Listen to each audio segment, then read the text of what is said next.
Hello and welcome.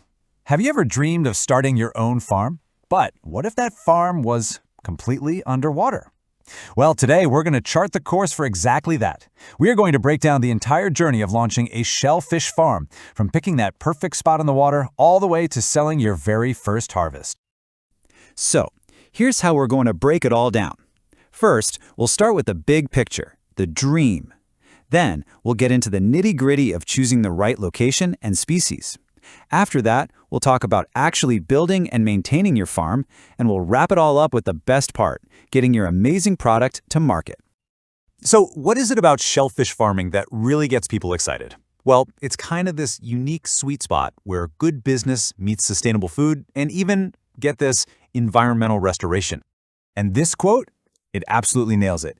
See, this isn't just about turning a profit. Shellfish are what we call filter feeders, which is a fancy way of saying they are constantly cleaning the water around them. So while you're growing delicious food, you're also literally making the ocean healthier. It's a huge win-win. Okay, let's get practical. Just like building a house, you can't have a successful shellfish farm without a rock-solid foundation. And for us, that foundation really comes down to two massive choices: where you're going to build and what you're going to grow.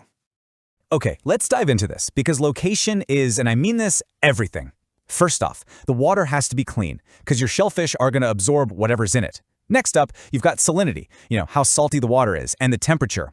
Different critters like different conditions, just like us. And finally, you need good tidal flow. Think of it like a free delivery service that brings in fresh food and oxygen and takes away the waste. Getting these four things right, it's totally non-negotiable. All right, so once you've scouted that perfect piece of watery real estate, the next big question is, who are you going to invite to move in? And that, of course, brings us to picking your species.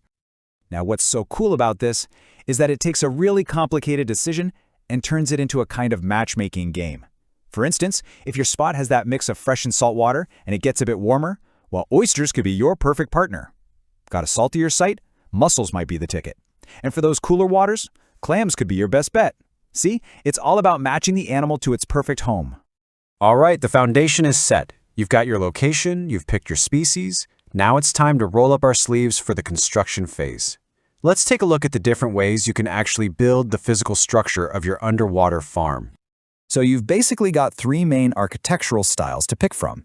Bottom culture is the old school way. You're letting shellfish like clams just grow right there on the seabed.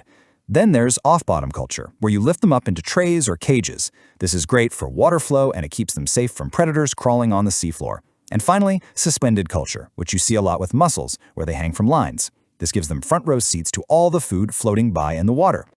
So, what's in the toolbox for a shellfish farmer?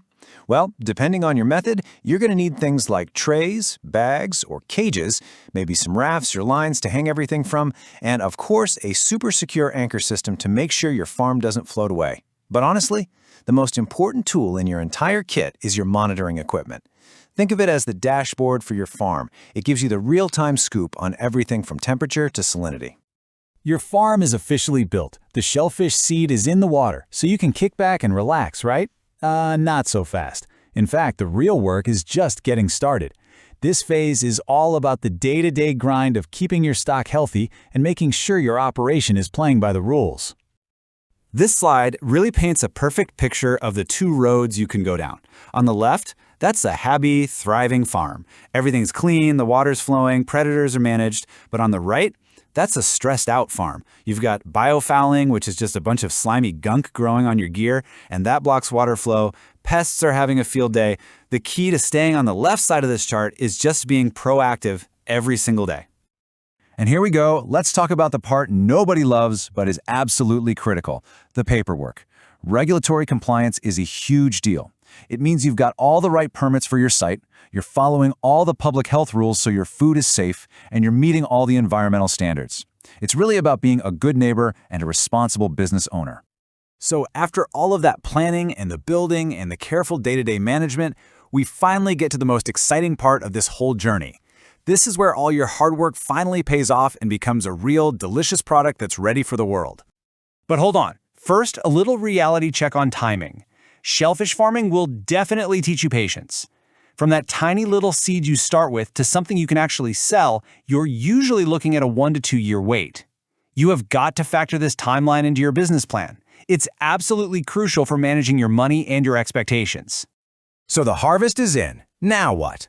How do you turn all that hard work into actual money? Well, you've got a few options. Direct sales to restaurants and markets will get you the best price, but it's more work. Selling wholesale is way simpler, but you'll make less on each shell. And then there's making value-added stuff, like pre-shocked oysters, which opens up new markets. The real pro move here? Don't put all your oysters in one basket. A smart business diversifies across all three channels. So when we look back at the whole journey, what's the big takeaway? It's that this is a process, not just a single moment. Every single step, from finding your spot to finding your customer, builds on the one before it. And with a good plan and a real commitment to doing things right, this whole idea isn't just a dream. It's a totally achievable and incredibly rewarding business.